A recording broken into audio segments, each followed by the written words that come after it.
quand on travaillait tout le temps avec des gens qui te disent quoi faire, qui te font des retours constamment sur ton travail, qui te disent non, ça va pas. En fait, on n'accepte jamais ma vision dès la V1. Et ça, c'est un truc un peu qui me saoule de ma personnalité, c'est que moi, quand je te fournis une V1, c'est que je te fournis une V1... Une VF, quoi. Mais c'est VF, c'est prêt à sortir, en fait. Ma V1, elle est insane. Enfin, genre, je suis au max. Et tu te prends des commentaires en mode très bonne base pour commencer. T'es en mode, mais les gars, j'ai déjà tout donné, là. Demain, Samsung vient me contacter pour me dire, est-ce que tu peux faire la 3D pour notre nouveau Galaxy AirBuds ? En vrai, en toute pure sincérité, je m'en fous. Parce que ça m'atteint pas, ça me touche pas. Et d'autres exploseraient de joie parce qu'ils travaillent avec une grande marque et du coup ça leur fait un super nom dans leur portfolio, ce que je comprends totalement et ce que je respecte. Mais moi, pas du tout. Merci Justin, merci pour prendre ton temps. Merci pour ton accueil, avec grand plaisir. Setup incroyable, franchement ça fait plaisir, c'est la première fois qu'on se rencontre, du coup voilà, c'est Oui.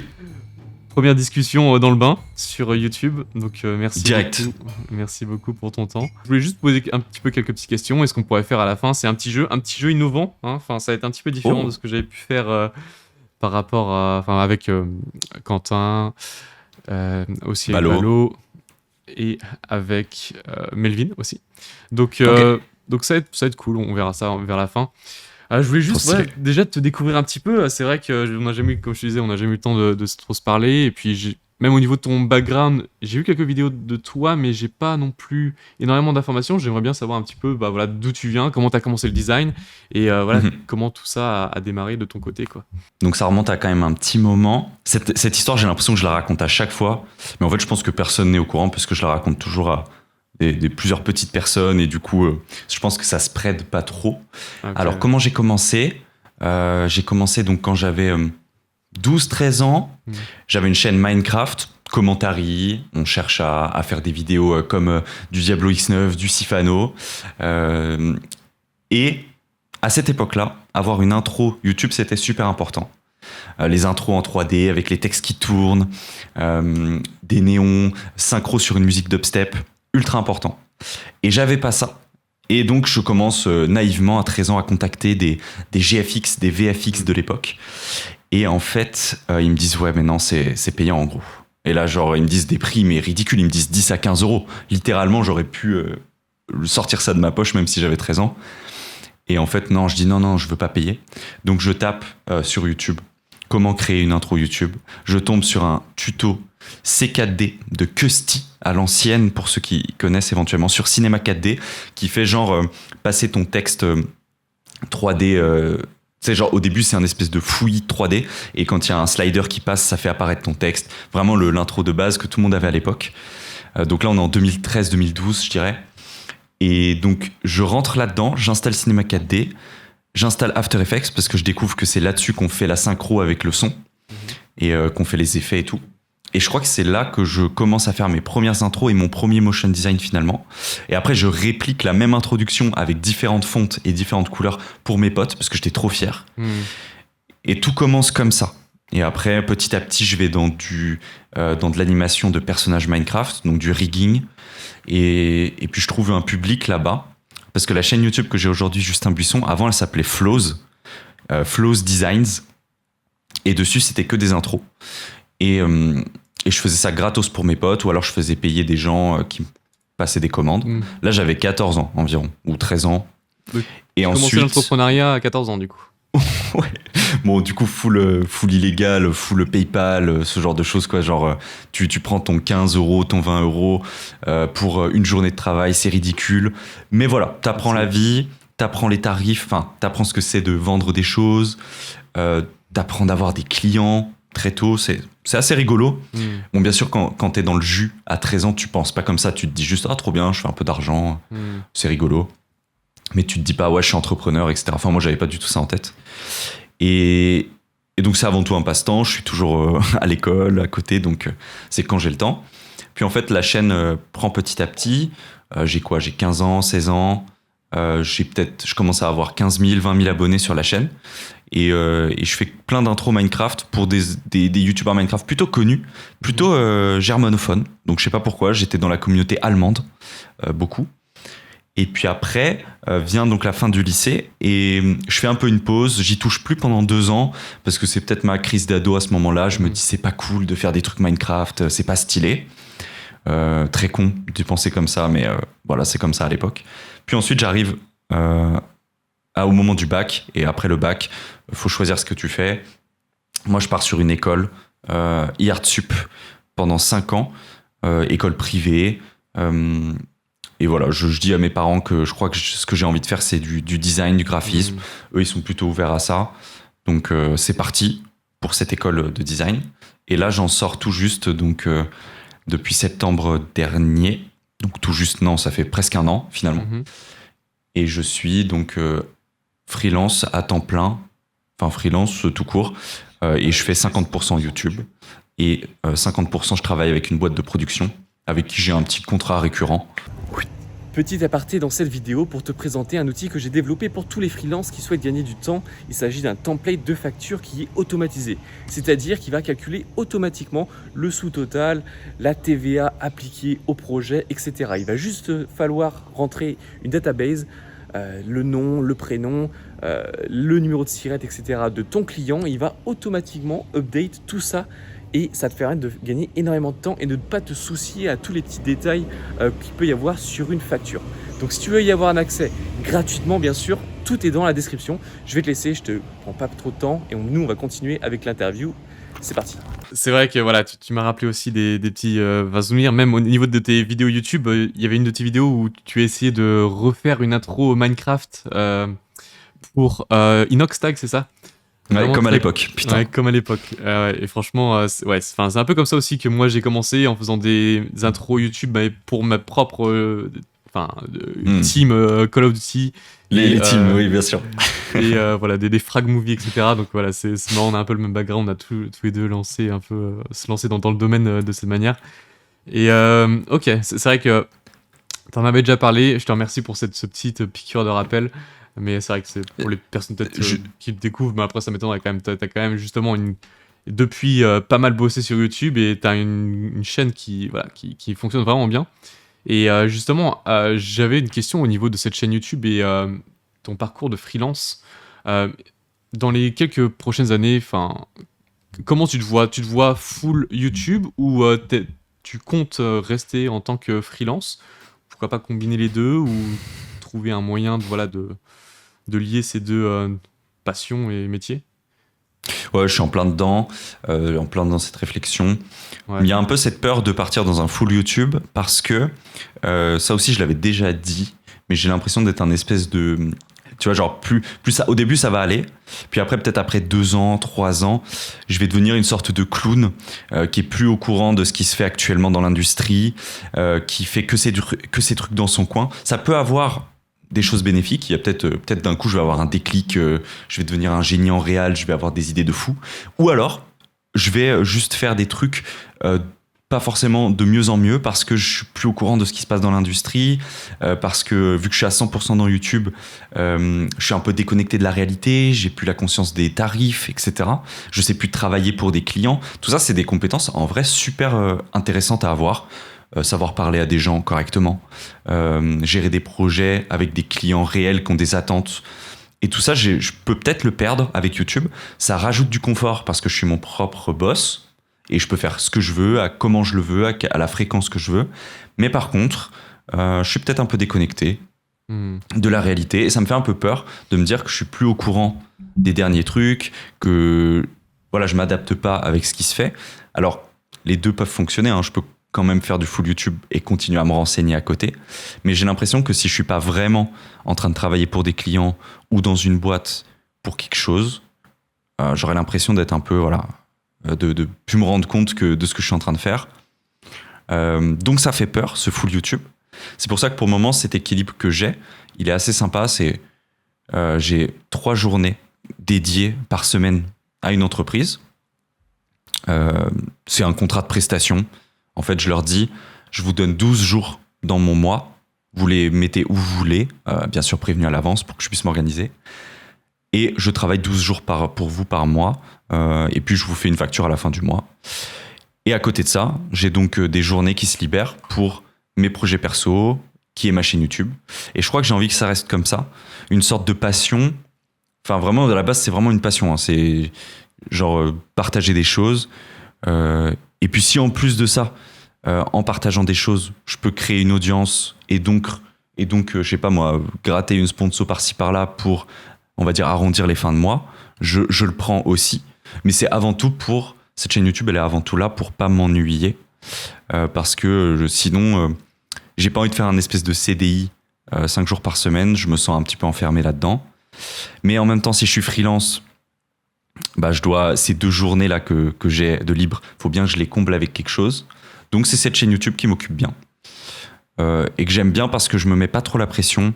En tout cas, j'essaye de moins en moins de me la mettre. J'essaye de faire juste des trucs qui me plaisent, des trucs qui me paraissent cool, qui peuvent servir à des gens.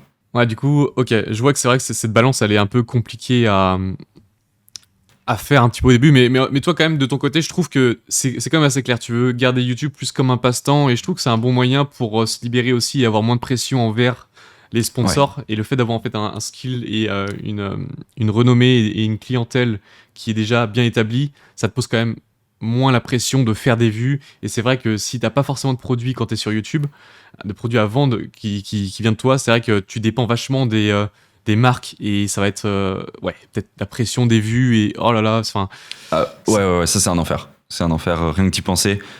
En fait, mon cœur veut YouTube à 100%. Les sponsors, c'est du bonus qui est cool à prendre, ça fait plaisir, mais c'est pas nécessaire. Et ces 3 jours que j'alloue à une boîte d'entreprise par semaine, c'est vraiment ce qui me permet de me dire ok, je peux vivre ce mois-ci sans souci. Ça va, je peux payer mon loyer, je peux payer ma bouffe, c'est cool. Mais je garde ma joie de créer, elle est dans YouTube, parce qu'il n'y a pas cette pression justement, et j'ai peur que si elle s'installe, comme tu dis, il y a ce truc de... Déjà que je regarde les vues, alors que c'est pas mon taf. Alors imagine si c'est mon taf, ça doit être fou comment ça doit mettre la presse, et comment tu dois même, quand tu as la pression des vues, forcément tu métamorphoses un peu ton contenu, tu le rends plus rapide, enfin tu le rends plus optimisé. En fait, tu optimises tout et on perd un peu ce feeling en fait qui était là à la base, et ça devient juste ton gagne-pain, donc tu es obligé de produire. Et je pense qu'on perd même en pertinence. Tu vois, plus tu produis, moins tu as réfléchi à ce que tu voulais faire, et moins c'est intéressant pour les gens, il faut être honnête. Et donc ça fait flipper. Ouais, et toi-même, toi tu fais du YouTube toi aussi, donc tu sais un peu ce que c'est finalement. Ouais, c'est vrai que je fais un peu de... Je fais un petit peu de YouTube, mais c'est principalement aussi... Enfin, je fais toujours un petit peu de freelance, mais c'est vrai, de moins en moins, j'accepte peut-être 1 ou 2 projets par an, max. Et YouTube me sert aussi un moyen de communication avec les produits que je peux créer, comme les formations, le Patreon, etc. Donc voilà, j'ai pas vraiment la pression des vues, etc. Je fais un petit peu ce qui... Enfin voilà, mon taf, ça va être vraiment d'enseigner le motion design. Du coup, j'essaye de tourner autour de ce sujet. Et c'est vraiment ça le principal. Je dépends pas vraiment des vues. Du coup, je cherche quand même à créer des vidéos en fonction de ce qui peut intéresser justement les gens. Mais je suis pas en mode trop divertissement, même si c'est un excellent moyen, je trouve, de captiver l'attention. Et aussi, tu peux aussi transmettre des messages vraiment intéressants via des concepts forts comme toi ou Balo peuvent avoir. Et c'est ça que je respecte énormément, et c'est vraiment inspirant pour tout le monde, pour toute l'industrie, parce qu'étant donné qu'il n'y a pas énormément quand même de designers dans le milieu. Ah ouais. T'as été, je sais pas, on pourrait aller... Ça se compte sur les doigts de la main en vrai. Hein, enfin, en tout cas francophone, parce qu'il y a quand même beaucoup dans le monde anglophone, il y en a pas mal. Ouais. Mais francophone, au final, t'as vite fait le tour, et c'est pour ça il y avait une niche à prendre. Que j'ai pas saisi parce que je suis un start-upper qui voit une niche à prendre. Non, c'est parce que je sais pas, je me suis dit allez, partageons ce sujet que je vois très peu sous forme de divertissement sur YouTube. On a un peu le cul entre deux chaises, parce que c'est quand même des compétences qui ont une valeur quand même sur le marché, et en même temps on peut faire du divertissement, mais ça va être plus compliqué à monétiser. Du coup on est un petit peu, c'est peut-être pas assez reconnu encore. Peut-être le motion design, le design c'est quand même reconnu, mais pour bien gagner sa vie dans ce milieu et d'avoir du coup une audience assez importante, bien sûr les sponsors prennent en compte du coup ton audience en fonction du marché, quoi. Mais c'est c'est peut-être un peu plus délicat vu qu'il y a personne qui a vraiment creusé, enfin qui a montré la voie et avec des résultats vraiment pertinents et qui voilà montre que, enfin voilà, c'est tranquille. Après bien sûr, enfin je trouve que voilà, toi au ballot ou même aussi Bastille UI montre vraiment la voie à ce niveau-là et je trouve que voilà, c'est super pour l'industrie. Mais c'est vrai que voilà, on est encore au balbutiement. Ouais. On est au début, je pense. En fait, on commence à se rendre compte de ce truc. Puis en fait, je pense qu'il y a plusieurs. Moi, j'attends que ça, en fait, qu'il y ait des gens qui se rajoutent et qui viennent, en fait, enfin, c'est horrible de dire ça, mais nous détrôner. En fait, j'attends que ça. J'attends qu'il y ait des gars plus forts que nous, qui font notre métier, qui viennent nous montrer qu'on peut faire encore plus de trucs avec nos compétences. Et je trouverais ça super intéressant, même qu'il y ait un gars qui débarque ou une femme qui débarque et qui montre que avec un concept 3D, enfin je sais pas, elle fait un truc en 3D de fou, elle le mixe à un concept de divertissement et voilà, elle crée une vidéo de fou. Moi je suis trop curieux de voir des trucs comme ça. Et aussi, pour revenir sur ce que tu disais, c'est plus dur de gagner sa vie dans ce milieu. En vrai, il y a quand même le truc de les marques, elles sont au courant que t'es une niche et du coup que t'as une audience super précise. Et du coup, l'avantage pour ces marques, c'est qu'elles savent que si elles le sponsorent chez Ballot, moi ou Bastille, elles vont avoir telle audience, sûr et certain. Et donc ça vaut plus cher que un YouTuber divertissement, React ou je ne sais quoi, qui a 200 000, 300 000 abonnés. Bah, limite, on va gagner le même tarif, moi, avec une chaîne qui est plus petite à 70, 30, 80K. Parce qu'on a une cible beaucoup plus resserrée. Donc ils savent qu'en investissant cet argent-là, ils auront quasiment 100% de mes viewers qui seront intéressés par ce produit. Là où du divertissement, voilà, si tu sponsorises je sais pas, un truc de mot de passe, ça peut parler à tout le monde, mais voilà, il y a peut-être des gens qui sont moins tech, moins nerd sur ce sujet. Voilà, je pense que tu as compris le truc. Je voulais revenir un petit peu au niveau de ce que tu fais actuellement. Tu es genre à full motion design ou tu t'occupes... Enfin, qu'est-ce que tu fais en ce moment avec ton client principal? Cette boîte à côté? Ouais, avec ta boîte. Ouais.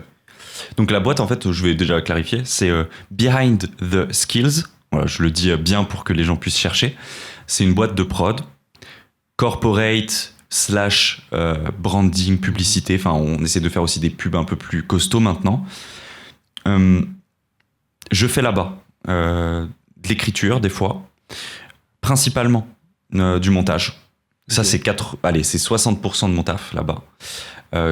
Les 30% en plus, c'est du motion design. Et puis ensuite 10% d'écriture, de création d'assets sur Illustrator, ce genre de choses, quand tu en as besoin en fait.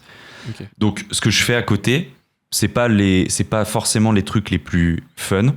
Des fois, c'est du corporate pur, une vidéo d'entreprise où ils présentent leurs produits. Et des fois, ça va être un truc un peu plus stylé, où sur place, quand on va sur le tournage... Ah oui, je cadre aussi beaucoup, pardon, j'ai oublié ça. C'est abusé que j'ai oublié. Beaucoup de cadrage aussi. Genre, sur les tournages, je suis très à l'aise, je dirais. J'ai pas plus de 200 tournages à mon actif. Genre, j'adore ça. C'est ma partie préférée même. Toucher des caméras...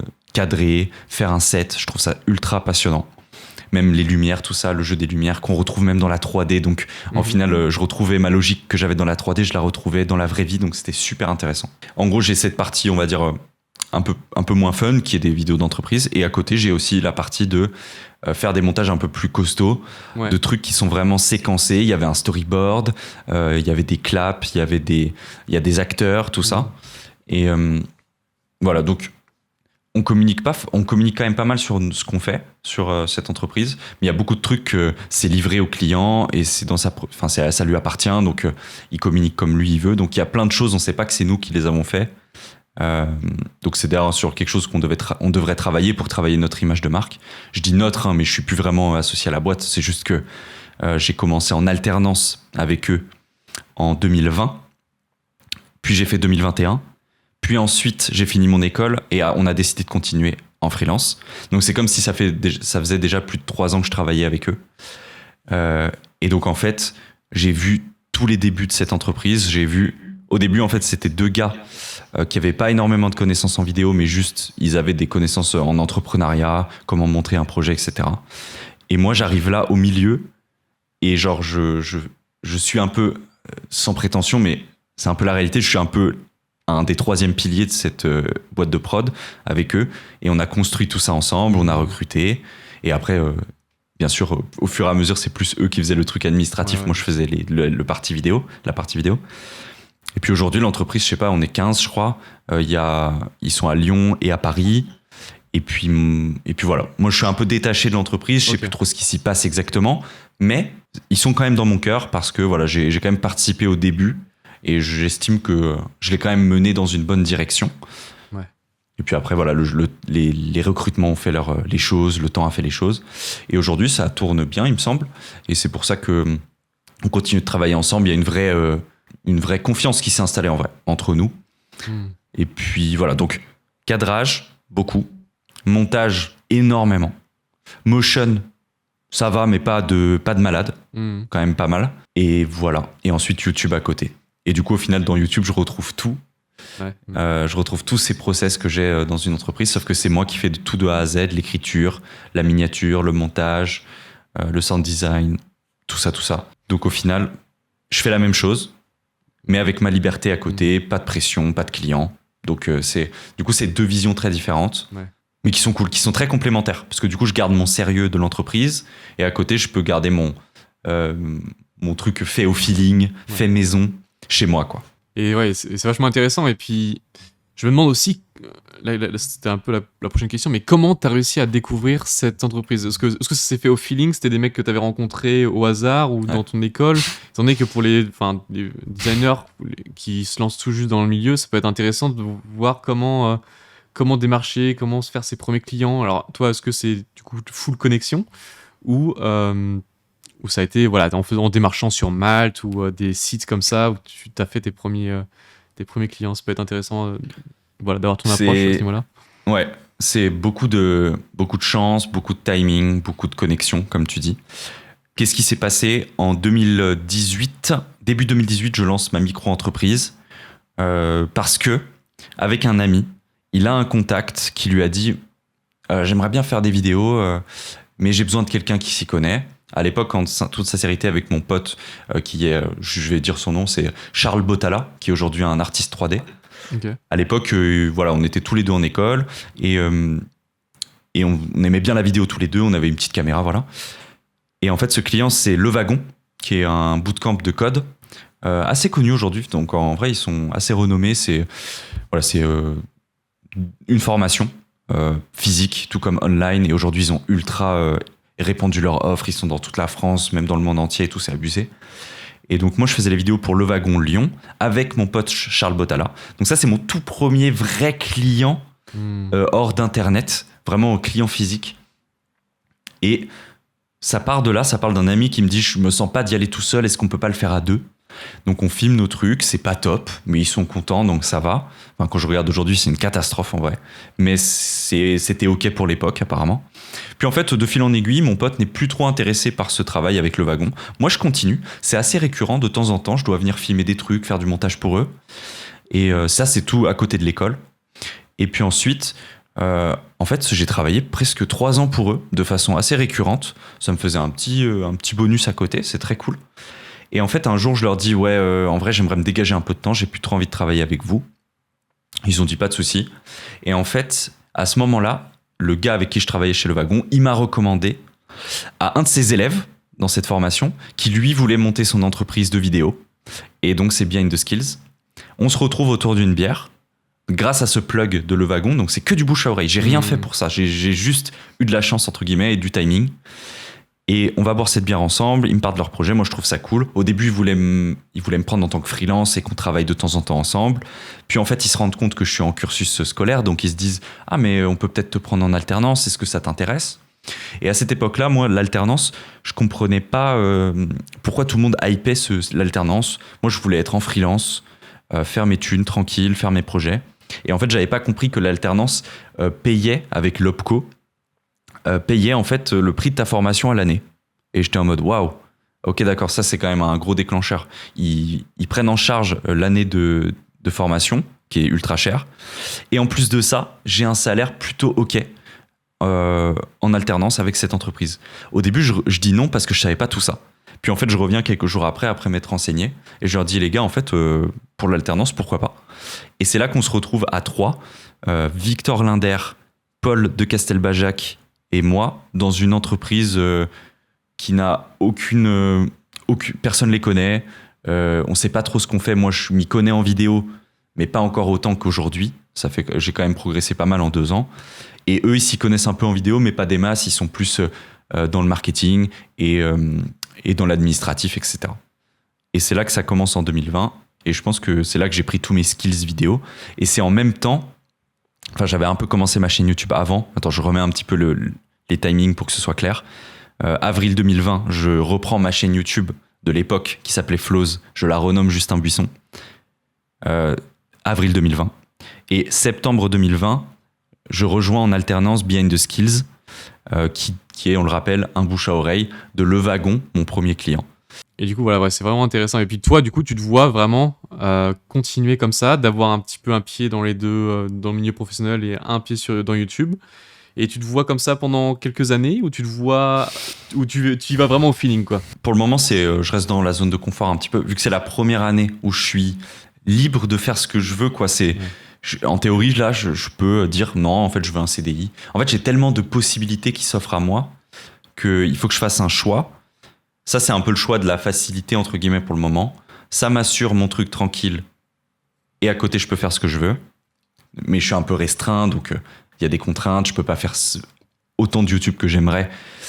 Mais du coup, si je peux faire autant de YouTube que j'aimerais, ça devient au final mon travail. Donc, on retourne dans ce truc que je te disais au début, qui fait un peu peur. Ouais. Donc, c'est peut-être pas plus mal comme ça. Ouais, ça, tu dis c'est facilité, mais c'est pas vraiment facilité, quoi. Enfin, je veux dire, tu pourrais être full-time dans le milieu pro et te faire de la thune, quoi, tu vois. Donc, c'est quand même risqué ce que tu fais, et ça t'ouvre des portes aussi, quoi. Et en même temps, le full-time freelance, imagine, je prends, je garde ce client. Et à côté, sur ces 2 jours, je fais pas YouTube, mais je fais d'autres clients ou j'essaie d'en trouver d'autres dans la 3D, dans le motion, plus précis. En fait, ça aussi, ça me donne vraiment pas envie. Je sais pas, en fait, quand on travaillait tout le temps avec des gens qui te disent quoi faire, qui te font des retours constamment sur ton travail, qui te disent non, ça va pas.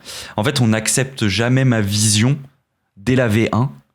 Et ça, c'est un truc un peu qui me saoule de ma personnalité, c'est que moi, quand je te fournis une V1, c'est que je te fournis une V1... Une VF, quoi. C'est VF, c'est prêt à sortir, en fait. Ma V1, elle est insane. Enfin, genre, je suis au max. Et tu te prends des commentaires en mode très bonne base pour commencer. T'es en mode, mais les gars, j'ai déjà tout donné, là. Et effectivement, je suis d'accord avec le fait qu'on peut toujours améliorer les choses, qu'on peut toujours se challenger, comme ils aiment bien dire, et qu'on peut toujours... finalement, avec la réflexion de tout le monde, ajouter des choses. Mais moi, j'ai le contre-argument de dire, plus tout le monde donne son avis, plus on s'éparpille, plus on sait plus pourquoi on faisait la vidéo à la base. Et en fait, quand tout le monde donne son avis, machin au marketing, machin au développement, le CFO, COO, CEO qui donne son avis sur la vidéo, au final, on sait même plus ce qu'on était en train de faire, on perd notre objectif de vue. Et il faut toujours recadrer les choses. Et moi, ça me fatigue. En vrai, ça me fatigue. Et du coup, c'est pour ça que j'ai ma chaîne YouTube, je crois. C'est pour m'évader un petit peu. Mais comme je te disais, rester quand même connecté un peu. Mais avoir ce moment d'évasion où personne me dit là, à 3 minutes 4, est-ce qu'on peut retirer ça? Non, c'est moi qui ai décidé, je l'ai mis là. Je trouve ça bien. Si les gens n'aiment pas, c'est pas grave, je m'en rendrai peut-être compte à un moment. En fait, le feedback et les avis sur ton travail, c'est bien. Mais quand c'est tout le temps, moi, je peux pas. En fait, c'est ma personnalité. En fait, j'en ai marre qu'on me retoque tout le temps sur ce que je fais, comment je le fais. Et voilà. C'est peut-être un truc d'égocentrique de fou, hein, mais... Ah non, moi je suis complètement comme toi. Hein. C'est pour ça que j'ai décidé de... Voilà, j'étais en studio, ensuite freelance, mais là, je préfère faire mes propres produits. Alors du coup, je crée ce que je veux. Si les gens aiment bien et trouvent l'intérêt dans ce que je fais, bah voilà, ils peuvent me suivre sur YouTube et sur les formations. Mais sinon, bah voilà, je suis comme toi, on évite. Enfin voilà le rendu final. Si t'aimes bien, c'est ok. Sinon, c'est vrai que c'est un peu contraignant. Après, bien sûr, bah c'est eux le client, c'est eux qui maîtrisent un petit peu l'output, mais et on a notre mot à dire. Mais je comprends aussi tout à fait le client. Quand tu payes pour un service, t'as quand même une idée en tête, quoi. Tout à fait. Mais Je remets pas ça en cause. ouais, clairement. C'est clair, il paye, il se dit, bah non, mais je paye pour ce que je veux, pas pour ta vision. Et c'est là où des fois c'est flou et il faut être clair dès le départ. Ouais. Est-ce que vous venez me chercher et vous me faites confiance, ou est-ce que vous venez me chercher pour sous-traiter un de vos trucs que vous n'avez pas envie de faire en interne? Je pense qu'il faut être clair dès le départ avec ce genre de truc, parce que c'est le classique, on vient pour ton style, on vient pour ta patte, puis on finit dans un espèce de carte blanche qui n'en est pas une, et au final, tu te retrouves avec une vidéo complètement... elle est partie à la boucherie, genre, tout le monde a mis son avis, ça part dans tous les sens, on perd l'objectif de base, tu dois le justifier sur absolument tout, tu dois leur dire, ok, mais ça va mieux marcher parce que j'ai l'expérience, et je pense savoir que ça peut marcher. Ou alors, à l'inverse, je tente un truc risqué, mais ils me font pas confiance que venez, on prend le pari, ça peut marcher. On me laisse jamais tester des idées un peu risquées. Risqué est un grand mot, hein. Des fois on parle d'utiliser un mot familier ou un angle de caméra un peu différent.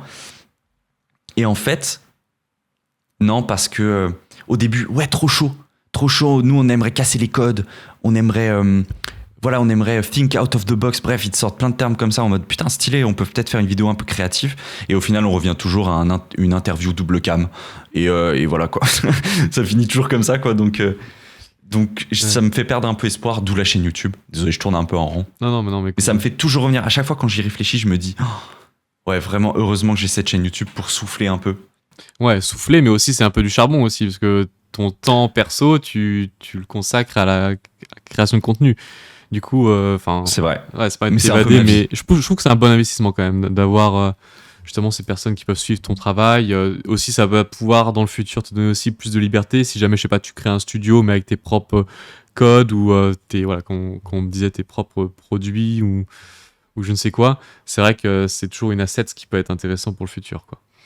La question du studio, elle est ultra intéressante. Je sais pas toi comment tu te places là-dessus, mais au final, ce qu'on critique là un peu, parce que toi t'es un peu d'accord avec moi sur ce truc de retour client, relationnel, leur expliquer que ça va pas marcher, mais ils ont payé, donc ils ont le droit de dire nanana. Je suis un rageux. Mais au final, si on crée un studio, est-ce qu'on n'est pas en train de répliquer ce qu'on critiquait avant, ou est-ce qu'il faut arriver avec un placement fort et dire mon agence, vous venez vous payer, mais c'est nous qui décidons, entre guillemets, faut nous faire confiance. Ça va marcher, ça va peut-être pas marcher, mais c'est un pari à prendre. Qui a envie de ça en fait? Personne va se dire je prends le risque de payer 30 000 euros pour une prod publicitaire de fou, mais c'est que eux qui sont aux commandes et on leur fait confiance. Et imagine ça flop, tu vois, en fait ça marche que dans un monde idéal. Donc il y aura toujours ce truc de retour client, quoi qu'il arrive.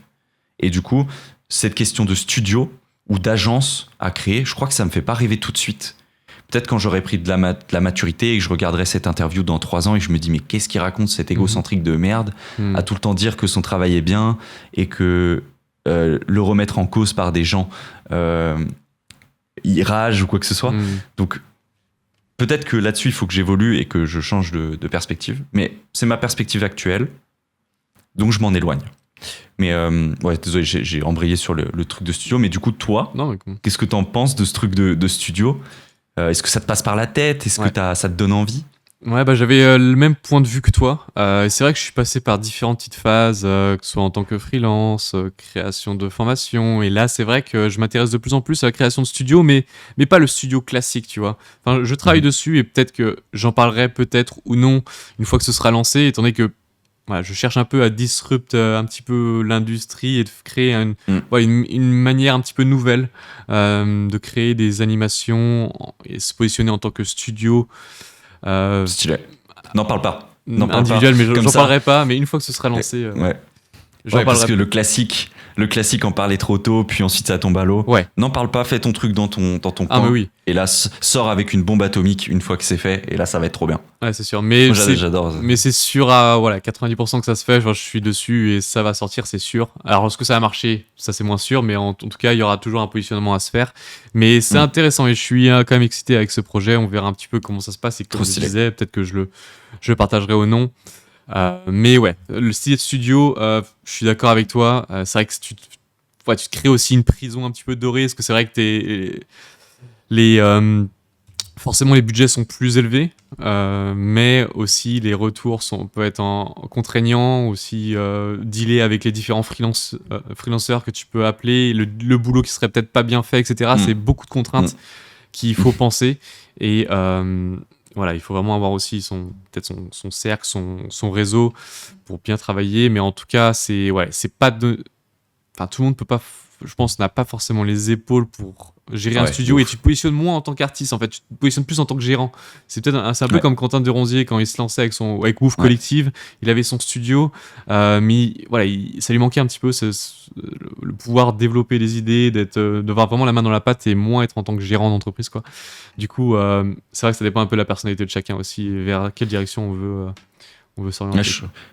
Je trouve ça fou parce qu'autour de moi, il y a des gens qui ont créé leur studio de 3D et c'est un collectif de 4 personnes. Et en fait, ça me fait tout sauf rêver, quoi. Et c'est fou à quel point on est aux opposés en termes d'idéologie ou même d'envie. Eux, ils sont trop contents de travailler pour des grands clients, des grandes marques et de leur faire des beaux designs en 3D. Et moi, mais vraiment, demain, c'est peut-être pas ouf de dire un truc comme ça, mais demain, Samsung vient me contacter pour me dire est-ce que tu peux faire la 3D pour notre nouveau Galaxy AirBuds. En vrai, en toute pure sincérité, je m'en fous. Parce que ça m'atteint pas, ça me touche pas. Et d'autres exploseraient de joie parce qu'ils travaillent avec une grande marque et du coup, ça leur fait un super nom dans leur portfolio. Ce que je comprends totalement et ce que je respecte.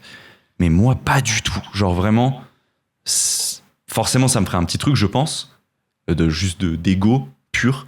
Mais dans la finalité, pas envie, quoi. Ouais, et puis ça dépend un peu. Enfin, si t'es en tant que freelance, ça peut être cool parce que pour le portfolio, ça va t'attirer beaucoup plus de clients, vu la taille du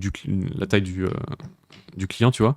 Mais c'est vrai que si t'es en mode sur YouTube, il n'y a pas vraiment d'intérêt à avoir ce type de client. Ok, parce que forcément, tu seras limité et ça va jamais être une carte blanche, quoi. À part si t'es un artiste qui est vraiment qui a une grosse réputation, etc. Mais sinon, à part ça, c'est souvent t'as énormément d'allers-retours, etc. C'est pour ça que je trouve que pour les personnes qui savent pas vraiment si ils veulent créer un studio ou être en tant que freelance, etc. Je pense que ça peut être intéressant pour eux de déjà intégrer un studio, voir un peu comment ça se passe, voir au niveau des retours, etc. Et se faire un avis ensuite, et pas directement dire ok, je vais créer un studio maintenant. Déjà faut avoir les couilles quand même de le faire, ou en tout cas avoir une première étape qui est en tant que freelance avec des petits clients sur des plateformes de free, etc., avec tes propres contacts. Mais créer un studio, faut déjà en intégrer un, je trouve, pour vraiment voir un petit peu comment tout ça fonctionne, pour voir un peu la mécanique. Bien sûr, rien n'empêche de te lancer dès jour 1, mais ça peut être quand même risqué. Je recommande d'aller pas à pas, un peu comme toi aussi, ce que tu as fait. Enfin, tu as eu tes premiers clients. Tu n'as pas vraiment intégré de studio, remarque. J'ai intégré en 2020 un stage de 3 mois dans un studio de 3D qui s'appelle 908 à Berlin. Et j'étais stagiaire et j'avais déjà une belle pression en tant que stagiaire. Alors, j'imagine même pas les mecs à temps plein sur du C4D Octane avec des retours clients, des temps de rendu. Ils avaient des fermes de rendu. Il faisait 60 degrés dans les pièces. C'était vraiment le truc classique du studio 3D. Ils sont enfermés dans le noir. Ils font de la 3D toute la journée. Et il y a un client qui fait à la fin de la journée « J'aime pas ». Et allez, on recommence. Du coup, vraiment, c'était le classico, quoi. Ouais. Et moi, j'étais juste stagiaire et j'avais déjà une belle pression sur moi, alors que moi, je suis là pour apprendre, etc. Et aussi, j'étais chez Cabochard à Lyon. Là aussi, stage de 3 mois, humainement parlant, dinguissime. J'adore les gens là-bas, ils sont adorables. C'est bête d'entreprise. Cabochard à Lyon. Vas-y, je regarde. Et ensuite, ça s'est tellement bien passé que j'ai fait 2 mois de CDD avec eux pendant l'été. C'est rien du tout, hein, mais c'est l'histoire d'eux. Tu sais, ils m'ont dit, franchement, c'était trop bien avec toi. Si t'as rien à faire cet été, on t'offre un petit contrat sur 2 mois. J'ai fait let's go. Et du coup, au final, c'est comme ça que tu te fais un peu tes contacts, que tu découvres l'entreprise. Donc, j'ai quand même vu Le Wagon en tant que freelance. J'ai vu 908 en tant que stagiaire pendant 3 mois. J'ai vu Studio 3D / animation. Donc, il y avait des animateurs de fous, hein, vraiment. Ils nous mettaient tous à l'amende, quoi. C'était des animateurs de malades, syndrome de l'imposteur au max. Et à côté, Cabochard, boîte de prod, j'étais cadreur-monteur là-bas. Donc j'ai quand même vu l'entreprise classique. Ça va, je l'ai quand même bien vécu. Ouais. Pas énormément, évidemment. Donc là, je suis beaucoup plus dans le... Après, là, ce que je fais en freelance avec l'entreprise actuelle, Behind the Skills, je travaille de chez moi. J'ai quand même 3 jours par semaine où je dois montrer que je suis présent et je travaille pour eux. C'est une forme... C'est pas du salariat déguisé parce que il y a un contrat, c'est clean, tout est légal, pas de souci. Mais on est proche d'un truc où en fait, je suis récurrent pour eux. Donc en fait, c'est comme si j'étais un peu embauché entre guillemets quoi. Mais je le suis pas. Ouais. Mais voilà. En vrai, Je sais ouais, pas où est la limite d'ailleurs avec le salariat déguisé, ce truc là. Je sais plus exactement, exactement comment ça se passe. Ouais, je sais pas non plus. J'ai aucune info à ce niveau-là. C'est vrai que pour ma part, j'ai toujours été soit free, soit vraiment en studio, quoi. Mais Ouais, t'as fait quoi toi d'ailleurs avant que tu te lances dans tes trucs où tu fais tes produits, ta vision et tout? Moi, j'étais en école de design graphique à l'ISAREN, Mhm. où on voyait un tout petit peu de motion design 2D, quoi, principalement. Ok.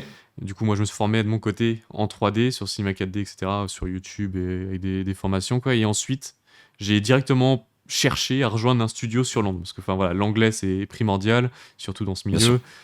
milieu, même en général. Et plus, je voulais vraiment, voilà, commencer à augmenter mes skills de manière plus rapide et être rémunéré tout en apprenant. Du coup, c'est pour ça que j'avais directement cherché une entreprise sur Londres, à Daspik Studio, alors que c'était voilà, vraiment les débuts où Ok. c'était compliqué, mais voilà, on se fait ses armes. Et après 1 an, j'ai rejoint un autre studio qui était Fluent Studio. Et à ce moment-là, je commençais à développer un petit peu la chaîne YouTube et basculer pendant 6 mois sur la chaîne YouTube et ensuite revenir encore une fois à Londres, étant donné que c'est un petit peu ce syndrome, genre, c'est un petit peu comme, voilà, j'ai envie d'être crédible dans le domaine, avoir bossé pour des projets quand même intéressants et être satisfait de mon niveau. C'est plus pour ça que moi je me suis dit, ok, maintenant mon niveau il est ok, je peux basculer, je vois un petit peu comment tout ça fonctionne, techniquement je vois comment ça se passe, je maîtrise le domaine, enfin je maîtrise pas le domaine parce que voilà, on maîtrise jamais je trouve, mais au moins Oui, je suis satisfait de mon niveau, j'ai atteint ce niveau là, ok, maintenant je peux passer à autre chose et j'ai voilà, bossé pour quand même 4 studios au total pour ensuite me lancer à temps plein sur YouTube et avec mes formations. Mais ça a été vraiment, voilà, au fur et à mesure, c'était vraiment une transition, quoi. Et c'est ce que je recommande aussi, d'avoir un pas dans l'inconnu et un pas dans ce que tu maîtrises, quoi. Histoire de, voilà, d'avancer petit à petit. Et maintenant, ok, j'ai les 2 pas sur YouTube et avec voilà, tout ce domaine de l'entrepreneuriat. Et donc, voilà. Je trouve que c'est bien ce que tu as dit quand tu disais... là, tu as atteint ce niveau. En fait, tu fais une espèce de checkpoint. Exact. Tu coches une case, tu te dis, tu prends un peu de recul, tu fais, bon, en vrai, là, j'ai atteint un niveau qui est bien pour ça, et ça va me permettre de faire ça. C'est bien de s'en rendre compte parce qu'effectivement, comme tu dis, on s'arrête jamais d'apprendre, c'est infini, on sera jamais professionnel dans le rigging des cheveux, et tout comme on sera jamais professionnel dans l'animation Houdini. Si tu t'y mets pas à 100%, il y aura toujours un mec plus fort que toi. Donc, dans ce domaine où on est un peu plus généraliste, je dirais, c'est bien de cocher des petites cases, de se dire, ok, j'ai acquis des nouvelles compétences, là, ça va me permettre d'apprendre des nouvelles choses aux gens sur YouTube. Et c'est pour ça que garder le pied dans l'industrie, comme tu dis, c'est d'une importance primordiale. Quand tes ambitions, c'est d'apprendre des choses aux gens. Si tes ambitions, c'est de faire du storytelling et de faire des vidéos plus accessibles à tout le monde, pas de souci. Si par contre ton ambition c'est dans tes vidéos de ramener toujours un petit peu de choses d'apprentissage à des gens, voilà, faut garder un pied dans l'industrie parce que sinon, c'est comme ce que je disais au début, tu sais, t'es un peu ce gars qui tourne un peu en rond et voilà, tu te renouvelles pas et tu cherches pas non plus les nouveautés, les nouveaux outils, je sais pas, les nouvelles IA qui vont te permettre d'améliorer tes rendus, etc. Donc ouais, c'est clair que tu vas être moins pertinent. Moins légitime en fait, en vrai. Ouais, je sais pas légitime si c'est le mot. Après, légitime, je sais pas, parce que après ton travail, tu vois, enfin, on le voit, on peut se rendre compte de ton niveau, on peut le juger. Donc la légitimité, enfin, peu importe les outils que tu utilises, parce que c'est l'output finalement de nous dans notre milieu, enfin, c'est le rendu visuel où, où on peut se faire une idée. Donc ouais, c'est plus au niveau de, enfin, je pense que c'est un ressenti aussi personnel, tu vois, de se sentir légitime ou pas et de voir aussi se C'est comparer vrai. à ce qui se fait dans l'industrie et se dire ok là je suis plus au niveau, faudrait que peut-être que Complètement. je me fasse quelques mois de voilà de rattrapage on peut dire. Mais C'est un peu ça, genre. mais ouais c'est voilà c'est vraiment important de noter des goals, d'avoir des checkpoints comme tu dis et une fois que tu l'as atteint ok voilà on prend du recul maintenant où je suis, est-ce que je veux pousser plus loin, si oui ok c'est pour faire quoi, enfin vraiment essayer de penser un petit peu en amont, même si voilà faut pas que le chemin soit précis mais en tout cas t'as la C'est ça. direction générale quoi. Tout dépend Est-ce que de du coup, quand t'es allé à Londres, Mhm. t'habitais où avant, si c'est pas indiscret? J'habitais à Rennes. Rennes, Ok. à Lise à Rennes, voilà. Ah oui, ok. Donc en fait, en vrai, ça, on se rend pas compte, mais il faut quand même des sacrées couilles pour quitter sa vie, son cocon de confort, pour aller dans une ville, Londres, que tu connaissais pas du coup. Ouais, non, parce que. En fait, j'ai pas vraiment d'attache. Enfin, je veux dire, moi, tout ce qui m'importe, c'est le boulot, c'est de taffer. Donc, moi, tout ce qu'il me faut, c'est 15 mètres carrés avec mon ordi, mon desk, et c'est tout, Bien quoi. sûr. Parce que, en fait, l'objectif m'importait plus que vraiment le confort, etc. Enfin, du coup, je sais pas, c'était l'objectif avant tout et pas vraiment. Ok, les potes ou la famille ou le Ouais, mode tu de sors vie quand que je même peux bien de ta avoir. zone de confort, en vrai. Ouais, Quand arrives dans un nouveau lieu, belle zone de confort sortie, tu connais personne, tu vas dans un studio que tu connais pas, tu sais même pas si Mhm. t'as le niveau, tu vas t'en rendre compte une fois que t'es sur place. Ouais. Moi, je trouve ça quand même, c'est costaud, tu vois. Il y a pas tout le monde qui ferait ça. Ouais. Et je trouve ça assez stylé, en vrai. Ouais, bah, Et, merci. et comme tu disais aussi à un moment, tu disais, faut toujours faire des trucs qu'on sait faire, mais toujours rajouter un peu de trucs que tu sais pas faire. Moi, j'appelle ça, je dis, ma règle, c'est 80. Quand je fais une vidéo ou quand je fais un truc nouveau, il y a 80% que je sais faire, bien faire, et il y a 20% où j'ai pas encore la réponse. Comme ça, à chaque fois, je progresse petit à petit, et j'ajoute ces petits 20% en ayant contacté quelqu'un qui peut m'aider, en ayant trouvé sur Internet. Et du coup, ça me laisse toujours un tout petit apprentissage. Et les 80%, c'est un truc que j'estime maîtriser et que du coup, en le refaisant, je vais un peu le perfectionner puisque je le refais, je le refais, je le refais. Et du coup, j'augmente petit à petit comme ça. Et dans chaque vidéo, en fait, je me rends compte que j'ai fait sur YouTube, bon, pas toutes parce qu'il y a des vidéos où il y a juste du 100% confort, mais il y a des vidéos où c'est à chaque fois, des fois c'est même du 50% je sais faire et 50% c'est waouh, il va falloir que je contacte qui, comment je vais faire pour les angles de cam, qu'est-ce que je vais faire pour les micros, et tout ça c'est des micro-apprentissages qui font la différence sur le long terme. Entre 2-3 vidéos, tu verras pas beaucoup la diff. Par contre, sur 1 an à faire ça, tu vas te dire ah ouais, quand même, tous ces petits apprentissages de faire attention aux imprévus sur les tournages, être plus efficace quand tu enregistres, apprendre à écrire, même développer des nouvelles compétences dans ta vidéo, apprendre des nouveaux trucs de motion. Petit à petit, en fait, tu progresses. Tu prends pas trop de risques, puisque c'est que 20%, entre guillemets. Donc, tu peux te permettre de fail sur ces 20% et d'avoir quand même 80% de ce que tu es en train de faire qui est exploitable. Et voilà. Et puis même le fail peut être quelque chose dont tu peux parler, ça peut devenir intéressant. Enfin, tu peux toujours tourner les choses comme tu veux, hein, finalement. C'est un peu ça qui est un peu chiant dans l'art aussi.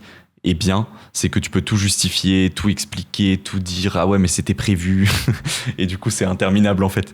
Trop cool. Bah merci pour cette interview. Ça fait déjà bon une bonne heure et quelques qu'on se parle. Franchement, j'étais trop content de découvrir un petit peu un petit peu mieux ton travail, d'où voilà ton background et ton point de vue sur YouTube, les studios, etc. Donc merci pour ton temps.